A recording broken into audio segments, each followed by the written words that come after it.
João capítulo de número 10 e verso de número 7, onde Jesus ele vem e ele diz, tornou, pois, Jesus a dizer-lhe, em verdade vos digo, que eu sou a porta das ovelhas.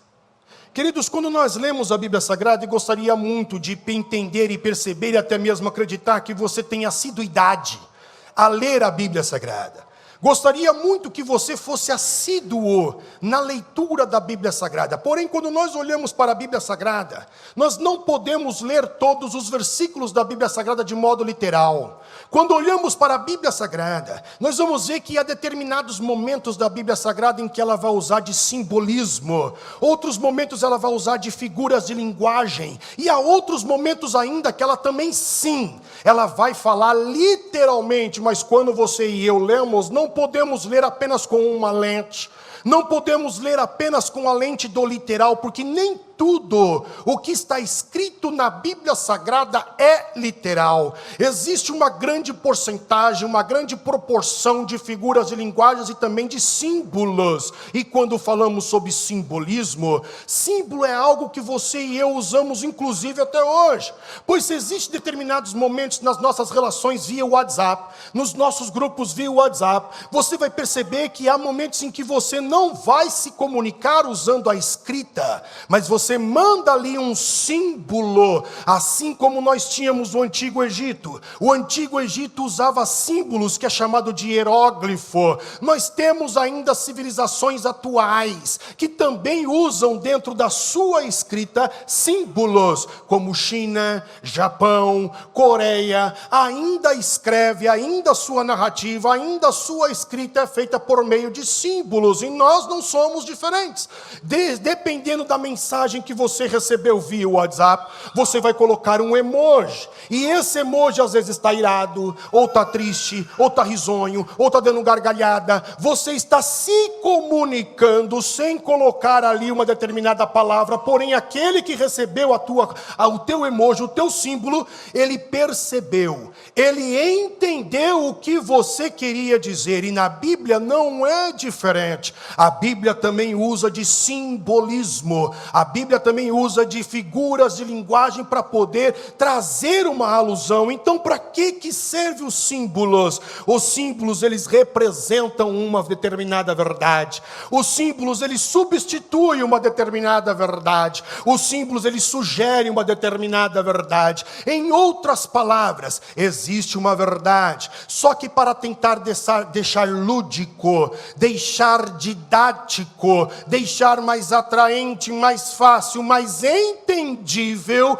em vez de escrever, usar termos acadêmicos e tantas outras coisas que eu poderia usar, eu uso um símbolo para se tornar mais perto, mais íntimo, mais fácil de se compreender. E quando olhamos para João, capítulo de número 10 e verso de número 7, acredito que Jesus está justamente usando de símbolo, quando ele diz, eu sou a porta das ovelhas. E não é somente neste momento que Jesus ele usa de simbolismo. Há um determinado momento em que esse mesmo Cristo está pregando, e ele diz, eu sou a água da vida. Agora eu gostaria de te perguntar, alguém aqui já bebeu Jesus? Dá para você literalmente beber Jesus? Então, quando falamos que Cristo é a água da vida, é óbvio que Ele está usando de simbolismo para deixar didático, para trazer uma verdade, para se compreender a mesma coisa quando Ele diz, eu sou o pão vivo que desceu do céu, eu sou o maná, eu sou a ressurreição, eu sou o caminho, eu sou a verdade, eu sou a vida. E tudo isso que Jesus está falando são expressões ideográficas, em outras palavras, são expressões onde se usa símbolo. E a primeira lição, quando eu leio que Jesus diz, eu sou a porta das ovelhas, pois eu consigo extrair algumas lições desse simbolismo, e a ideia é justamente essa. Quando Jesus usa de símbolo, a primeira lição que eu extraio é que Jesus é o pastor de todos. Pois quando falamos de porta, na porta passa todo tipo de gente. gente como a gente, de diferentes estaturas, de diferentes faixas etárias, de diferentes gêneros, de diferentes cores de pele. Nós temos diversos tipos de gente, de diferente cultura, de diferente tradição, de diferente fé, de diferente tudo, que vão passar por essa porta. Logo, quando Cristo, Ele diz, eu sou o pão vivo, eu sou a porta das ovelhas, esse Jesus está se colocando como pastor e automaticamente colocando o povo de Israel e os gentios como ovelha. Logo, ele é o pastor de todos. Mas o que me chama a atenção é o termo porta. Por que é que Jesus usa o termo porta? Porque quando analisamos a porta é o lugar da passagem. Sempre quando você vai sair de um determinado cômodo da sua casa, ou do seu estabelecimento, da sua empresa, você vai para outro determinado cômodo, você tem que passar pela porta. A porta é o lugar da passagem e existe determinados estabelecimentos, como por exemplo agências bancárias, que existe apenas uma única porta para se entrar, onde todos são obrigados a entrar por ela, e também existe uma única porta, onde todos são obrigados a sair. A mesma porta que é usada para entrar, é também usada para sair. E isso me remete automaticamente ao serviço profissional do pastor. O pastor na época do Cristo, o pastor no Velho Testamento, ele levantava-se pela manhã, ele pegava o rebanho e levava esse rebanho a pastos verdejantes, levava esse rebanho a águas tranquilas, e lá nas águas tranquilas, nos pastos verdejantes, esse pastor ficava em pé, apacentando, cuidando das ovelhas. Mas chegava o fim do dia, então ele teria que trazer todo aquele rebanho de volta para o lugar de origem e colocar em proteção. E naquele lugar da proteção, do resguardo onde aquelas ovelhas ficavam, havia uma cerca, e naquela cerca havia uma portela, uma portinha, algo bem pequeno chamado agulha. É por isso que Jesus diz, é muito mais fácil um camelo passar pelo fundo de uma agulha do que um rico entrar no reino dos céus. Que agulha é essa que Jesus está falando? Não é uma agulha de costura comum, agulha que você e eu conhecemos de tricô ou qualquer coisa do tipo. Quando Jesus se refere à agulha, Jesus está se referindo justamente a essa portela que ficava na cerca, que cabia uma única ovelha por vez. E isso acontecia para quê? Para que quando o pastor trouxesse de um dia de trabalho, dos pastos verdejantes, das águas tranquilas, esse pastor uma por uma ia passando, porque era obrigado a passar uma por aquela portela, e ele iria contar, e ele contava e via, está faltando uma, está faltando duas. Então esse pastor fechava a portela e ia atrás desta uma. Essa ovelha, por exemplo, rebelde, essa ovelha, por exemplo, malcriada, essa ovelha que encontra defeito em tudo, essa ovelha que encontra defeito em todos, essa ovelha que tem a curiosidade, por exemplo, de querer conhecer o mundo lá fora, de querer conhecer alguma coisa fora do aprisco, fora da cerca, fora da proteção, fora dos olhos do pastor. Então esta malcriada que encontra defeito em tudo, que xinga todo mundo, que encontra problema em qualquer coisa, que nada lhe agrada, essa sai. Então esse Jesus, o pastor contou, viu que está faltando uma, ele corre atrás da malcriada. Isto é amor. Entretanto, eu aprendo aqui a segunda lição que eu extraio quando Jesus diz, eu sou a porta das ovelhas, é que se você é ovelha, tem que passar pelos olhos do pastor Jesus, pois se você não passar pelos olhos do pastor Jesus, você é outro bicho. Você é outra coisa. Se você pulou a cerca, você é outra coisa, não é ovelha. Se você procurou um atalho, você é outra coisa, não é ovelha. A ovelha é obrigada a passar pela porta das ovelhas, que é Jesus. Logo, aqui eu quero te deixar claro uma coisa, irmãos. O único caminho que nos leva a Deus, o único caminho que traz a paz à nossa alma, o único caminho que nos traz o refrigério, o único caminho que tira a nossa culpa, o único caminho que perdoa os nossos pecados, o único caminho que nos regenera é a porta das ovelhas chamado Jesus. Não tem meio termo, não tem atalho. Não tem como você e eu queremos nos achegar a Deus por outro caminho. Se é verdade que todos os caminhos levam a Deus, porque todas as estradas não levam ao mesmo lugar.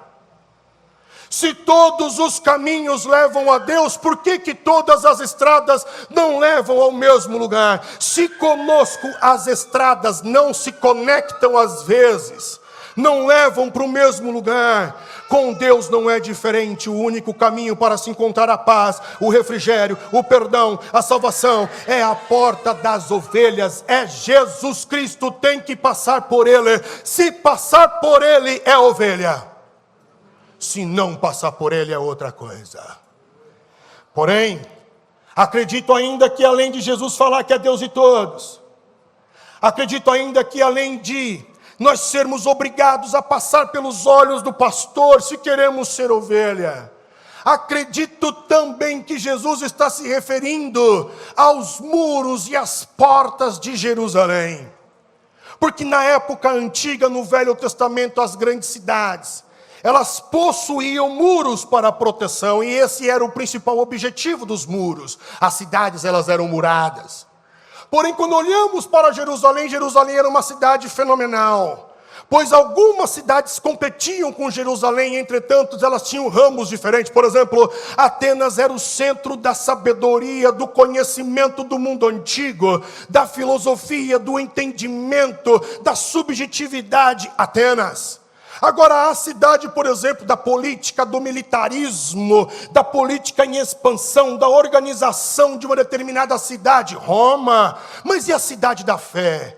Qual é a cidade no mundo antigo que a cidade da fé era? Jerusalém. Jerusalém está sobre morros, e quando você vai para Jerusalém, eu tive o privilégio de ir, de fato ela tem vários morros ao redor dela, e de um lado você encontra o Monte das Oliveiras, desce, você tem ali o jardim do Getsemane, depois desce mais um pouco, tem o Vale de Josafá, e você sobe para poder acompanhar os muros de Jerusalém. Do outro lado tem um outro monte, que é o Monte da Observação. E esse Monte da Observação é onde se acredita que Jesus ficou parado, chocado, estático, como você e eu às vezes ficamos brisando, olhando para alguma coisa e parece que a gente está voando, a imaginação está indo para longe. Jesus ficou assim, nesse monte que hoje se chama Monte da Observação, olhando para os muros de Jerusalém. E Jesus então lamenta, Jesus então chora e diz: ó Jerusalém, como eu gostaria de ter ajuntado vocês como a galinha ajunta os pintinhos, mas você não quis. Jesus lamenta sobre aquela cidade. Jerusalém, então, é difícil de se conquistar, porém Davi, ele consegue reconquistar, mas ela é invadida, e é algo contrário. O termo Jerusalém, ele traz a ideia de paz, mas quando falamos de paz e olhamos para o contexto histórico social da cidade de Jerusalém, nós vamos ver que toda a sua história foi repetida por guerras. E aqui eu quero abrir um parênteses e dizer uma coisa para você, meu irmão, que eu aprendi a duras penas. O fato de você ser filho de Deus, lavado, remido, regenerado, salvo, perdoado, não significa que você será isento de tribulação, não significa que você será isento de aflição, não significa que você será isento de ataques. O fato de você ser de Deus, possa ser que isso seja um alvo nas suas costas, para que você tenha mais provação, mais ataque, porque se você tem o sangue, se você tem a luz, e esse mundo jaz em trevas, então você brilha e você é um alvo. Com Jerusalém era assim. O seu nome traz a ideia de paz, mas viveu sempre num contexto de guerra. E quem é que conquista Jerusalém? Davi. Porém, nós vamos ver que numa dessas invasões o muro é destruído. E os portões aqui, na verdade, as portas, elas são grandes portões, tanto na largura, como no comprimento, como também na altura. Não são portas da estatura como nós conhecemos. Eu tive o privilégio de passar pela Porta das Ovelhas. É gigantesco. Você demora um pouco para passar, alguns segundos, não é algo como a nossa porta. Mas quando olho para Jesus dizendo, eu sou a porta das ovelhas, eu acredito que Jesus está falando também, se referindo aos muros, de reconstrução de muros. Porque eu acredito, irmão, e aqui me permito usar um determinado jargão, eu acredito que o ano de 2025, ele é um ano de reconstrução de muros. Porque quando eu falo sobre muros, os muros, eles são expressões declarativas. Muito mais que argamassa, muito mais que cimento, muito mais que tijolo. Os muros são expressões declarativas. Vou te dar um exemplo. A grande muralha que havia na cidade de Jericó, o muro que havia na cidade de Jericó, é uma declaração demonstrando a arrogância, a soberba daquela cidade. Quando olhamos, por exemplo, para o muro de Berlim, e você com certeza não faltou na aula de história, quando o professor estava falando sobre a Guerra Fria, e foi construído o muro de Berlim, ele é uma expressão declarativa. O que é que simboliza o muro de Berlim? O muro de Berlim simboliza a divisão. Um mundo bipolarizado, um mundo dividido entre capitalismo com os Estados Unidos e o socialismo com a União das Repúblicas Socialistas Soviéticas. Então este muro é um símbolo da divisão, algo que você e eu estamos vivendo hoje. As notícias estão mostrando, há uma guerra cibernética, uma guerra de IA, entre de novo Estados Unidos e agora a China. Quem vai vencer essa guerra do IA? Há um muro levantado dentro de uma questão digital, o controle da IA, pois quem controlar a IA, possivelmente controlará o mundo. É o mesmo jargão usado na Guerra Fria, então o que simboliza o muro de Berlim, se não divisão? Agora olhemos para a muralha da China. É uma expressão declarativa do poder de uma dinastia, de uma família, a família Qin. E o muro de Jerusalém não é diferente. O muro de Jerusalém, ele representa e simboliza força, ele representa vigor, proteção, renovo, refrigério, esperança, mas de todas as expressões que poderíamos colocar ou adjetivar dentro do muro de Jerusalém, eu gosto de, o muro de Jerusalém é um chamamento para o empreendimento no reino de Deus.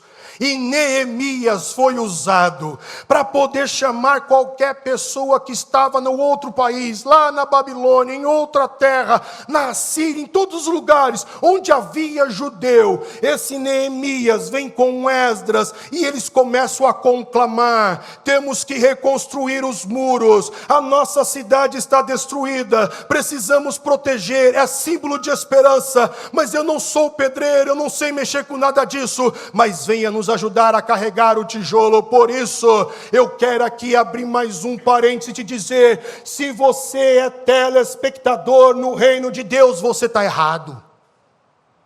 Se você é um mero ouvinte no reino de Deus, você está errado. Quando Deus, Ele nos salva e ao mesmo tempo Ele nos chama para um empreendimento no reino de Deus. Deus não chama ninguém para ficar parado, é lei da ciência, tudo que fica parado estraga. Tudo que fica parado apodrece, tudo que fica parado perde o vigor, começa a ficar rígido. É por isso que precisamos nos movimentar, e no reino de Deus não é diferente, porque a fé é praxis. A fé cristã é praxis. O que é praxis? A fé cristã é prática, mostra que você tem fé em Jesus através de obras. Eu vou ver que você tem fé pelas obras que você faz, escreveu Tiago. É muito diferente de uma leve liturgia, é muito diferente de uma teoria. A fé em Jesus Cristo é praxis. Então, se você é telespectador, você está errado. O reino de Deus não é para telespectador. O reino de Deus é para a pessoa trabalhar. E você acha que trabalhar é trabalhar somente aqui? Não. Onde você estiver, você é a boca de Deus, o ouvido de Deus, o braço de Deus, o pé de Deus, a mão de Deus. Você é a língua de Deus naquele lugar. Deus não chama ninguém para ficar parado. E qual que é o empreendimento? O empreendimento da reconstrução em amor. Logo você e eu precisamos reconstruir muros. Por isso que 2025, quando eu orava, eu acredito que é o ano da reconstrução dos muros. O primeiro muro que eu destaco para você, querido, é o muro da família. Porque me parece, baseado na minha experiência pastoral, conversando com família e com pessoas em particular, que ninguém mais entende ninguém dentro das famílias. Somos intoleráveis às pessoas que supostamente amamos. Não temos mais paciência, eu falo particularmente por mim. Nós não queremos mais ouvir, estamos tão cheios, estamos tão fartos, que eu não aguento mais ouvir. Então eu peço para o menino calar a boca, eu não vejo a hora da mulher parar de falar, eu quero ficar sozinho. Nós estamos intolerantes com aqueles que mais dizemos que amamos. A nossa família precisa ser blindada, a nossa família precisa ser protegida, e o Neemias da tua família é você, para reconstruir esse muro e proteger a sua família com a palavra de Deus, com zelo, com amor, com carinho, com dedicação. Não sou eu que tenho que cuidar da tua família, não me culpe por isso, é você. É você que tem que cuidar, você é responsável pelos teus filhos. Jesus não vai chegar em mim no céu e perguntar: Rodrigo, você cuidou lá da família da Marinete, do Rodrigo? Você cuidou lá? Não, não cuidei não, Jesus, o problema é deles. E é assim mesmo. E é assim mesmo. Porque pastor não é ser babá. Deus não me chamou para ser babá. Deus me chamou para ser pastor. Se você quer babar, você está na igreja errada. Não é aqui o teu lugar. Você é responsável pela tua salvação, você é responsável pela tua fé, você é responsável pela tua família, você é responsável pela tua esposa, você é responsável pelo teu esposo, você é responsável pelo teu filho. Você tem que reconstruir e blindar a tua família. É necessário reconstruir este muro. Isso não significa que eu não vou ajudar, irmão. Tá? Eu vou ajudar. Eu vou orar por você. Jesus, resolve essa treta aí com ele, já era. Outro muro que nós precisamos de reconstruir, o muro das emoções. Pois antigamente me recordo que quando eu era adolescente, na época das revistas, que lia revista, quando tinha ainda banco de jornal para se comprar a revista, e você ia no dentista e lá pegava uma revista até você ser chamado para poder ler, e eu me recordo que saiu uma pesquisa dizendo que o Brasil era o país mais alegre do mundo, mas as coisas mudaram. Hoje o Brasil tem os maiores índices de depressão, de problemas emocionais, e eu acredito piamente, não é porque somos cristãos que não podemos ter uma depressão. Sim, podemos passar pela depressão, entretanto podemos fortalecer sim a nossa emoção. Então eu te faço uma pergunta: o mesmo tempo que você fica nas redes sociais, é o mesmo tempo que você fica com a Bíblia?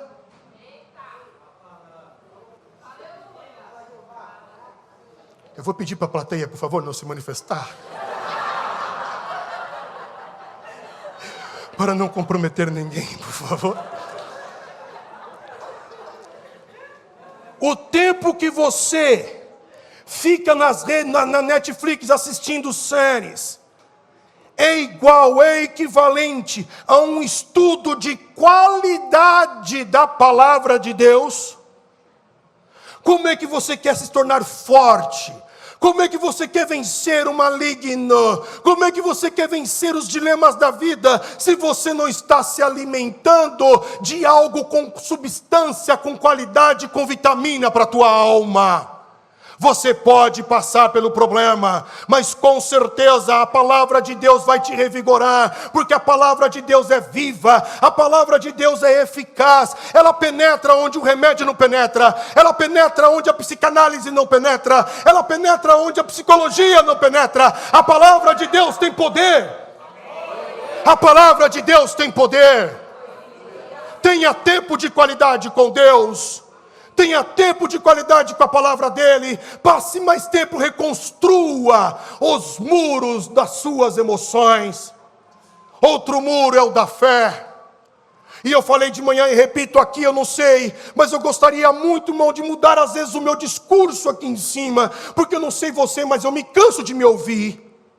Porque eu estou falando sempre sobre as questões da religiosidade. E nós estamos trocando a genuína fé na graça, na misericórdia, no perdão, na salvação, na palavra, por movimentos.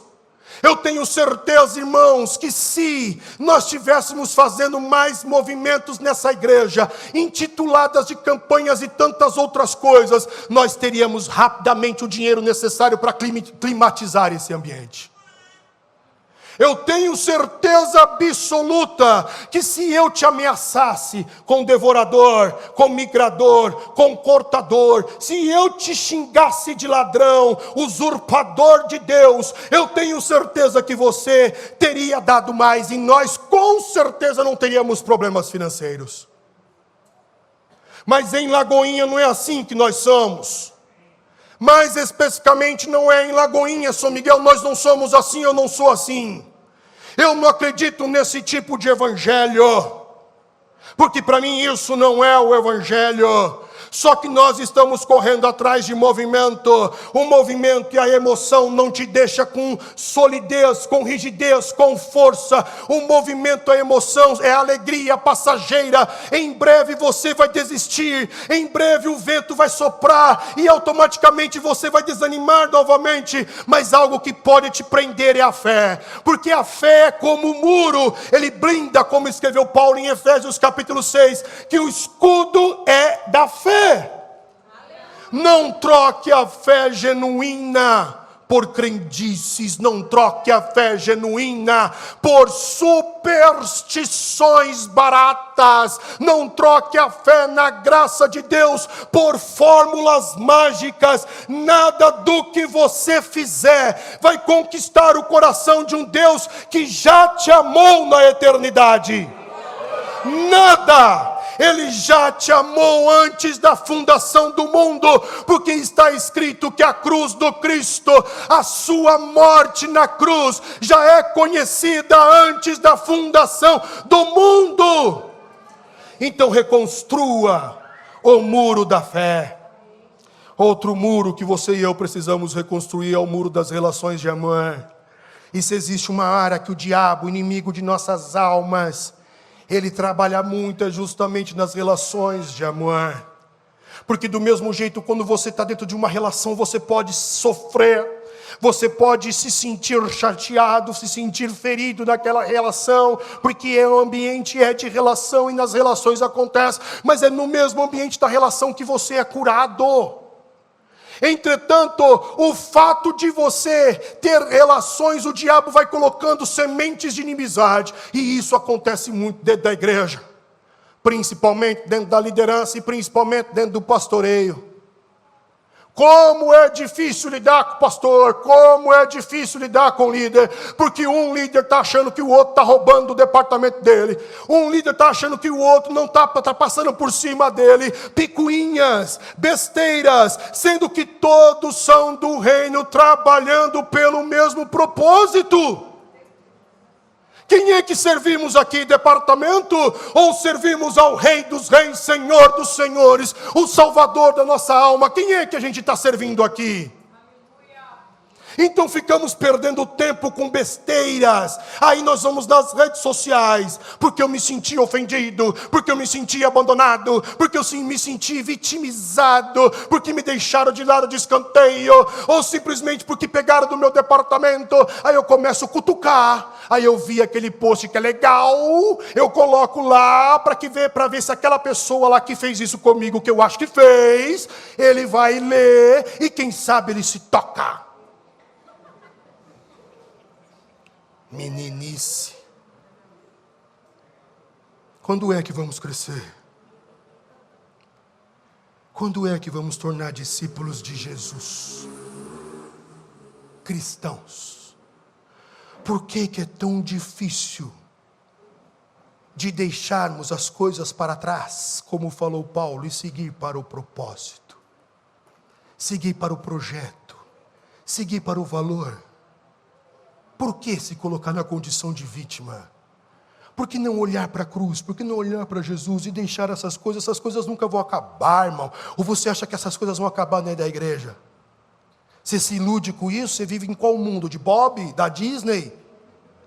Essas coisas não vão acabar dentro da igreja, mas você não tem que parar o teu ministério, a tua vida, olhando para essas coisas. Você tem que erguer a cabeça e seguir, porque quem te salvou foi Cristo Jesus na cruz do Calvário, e pronto, acabou. Ele te ama, segue, Ele é contigo. Ele é contigo.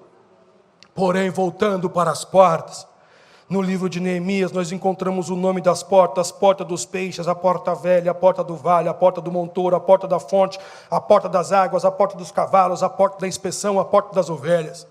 E Jesus diz: eu sou a porta das ovelhas. E quando eu leio eu sou a porta das ovelhas, ainda consigo extrair uma terceira lição. E a terceira lição que eu extraio de eu sou a porta das ovelhas é que nós estamos em um empreendimento de amor. E quando falamos sobre empreendimento de amor, o amor ele é sacrificial. Como escreveu o poeta brasileiro Zé Ramalho em uma de suas canções, ele disse que o sinônimo de amar é sofrer, e é. O amor é sacrifício. Então quando Jesus diz: eu sou a porta das ovelhas, Jesus está dizendo: ei, Igreja Batista da Lagoinha, turma da noite, quando você, ovelha, passar por mim, eu te dou o perdão, porque eu sou o sacrifício que agradou a justiça de Deus na cruz. Quando você passar por mim, você vai encontrar a paz, o refrigério, você vai encontrar o alívio, você vai encontrar ali a culpa saindo dos teus ombros. Eu sou o verdadeiro sacrifício. Então quando você passar por mim, você será uma nova criatura. Mas você pode perguntar: o que é que isso tem a ver conosco? E nós estamos vivendo um mundo tão conturbado politicamente, bem como guerras na área militar e tantas coisas acontecendo até mesmo dentro do mundo eclesiástico, conturbado, meio que estranho. Eu perguntei: que igreja eu quero ser nesta era? Que igreja eu gostaria que Lagoinha São Miguel fosse?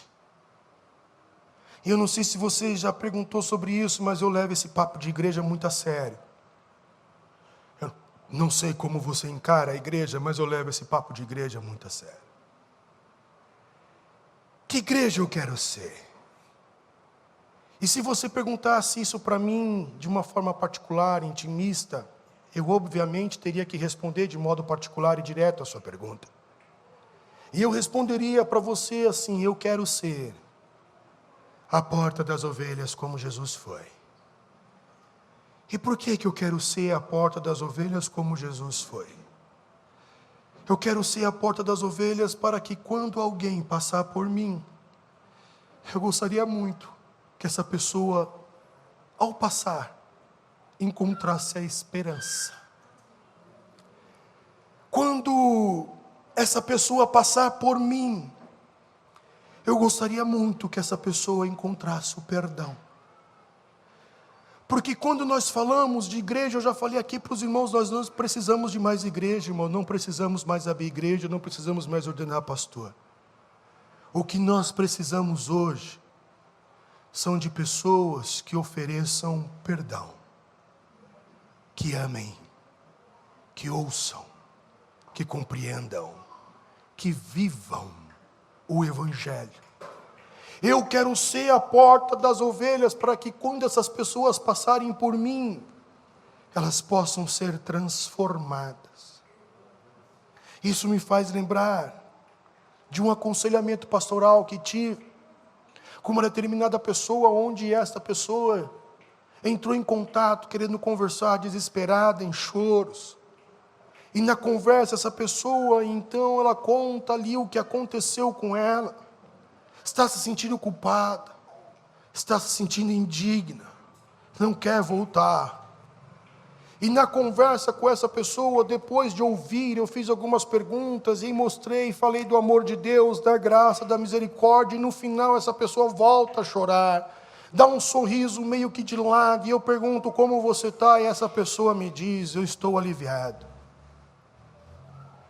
Às vezes nós nos deparamos com pessoas que dizemos líderes espirituais, para encontrar, às vezes, um alívio, um perdão. Lá na igreja, quem sabe eles vão me perdoar, afinal de contas eles falam de Jesus. Mas aí chega na igreja, o que encontra é o olhar condenativo, é o olhar vingativo, é o olhar opressor, é o olhar do jugo, é o olhar do peso, é o olhar ali do apontamento. E isso é bíblico. Há um determinado momento que Jesus, ele está na casa de um fariseu, um religioso, crente. E chega uma mulher e quebra ali um perfume, um vaso, e coloca aquele perfume, aquele óleo perfumado aos pés do Cristo. E quando ela entra, ela rouba a atenção, todo mundo olha para aquela mulher, porque ela tinha uma fama de má índole, uma fama duvidosa. Entretanto, todos aqueles olhares eram condenativos para ela, mas não é o olhar do meu Cristo.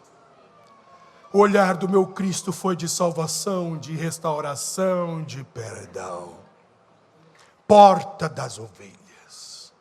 O que é que nós estamos celebrando na ceia, senão o efeito do sacrifício do Cristo na cruz do Calvário? Você pode participar da ceia sim, porque o preço já foi pago, o sacrifício foi aceito, o perdão já foi lhe dado. Então a minha oração é que neste ano de 2025 você e eu venhamos a reconstruir os muros. Vamos detectar o inimigo de nossa alma.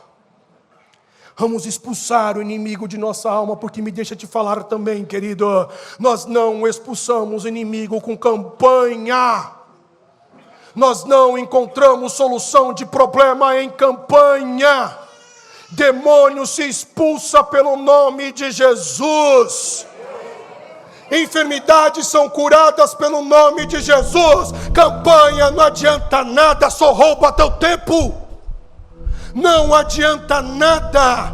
O que expulsa demônio é o nome de Jesus. O que cura é o nome de Jesus. O que perdoa é o sangue de Jesus. É no nome de Jesus que há autoridade. É no nome de Jesus.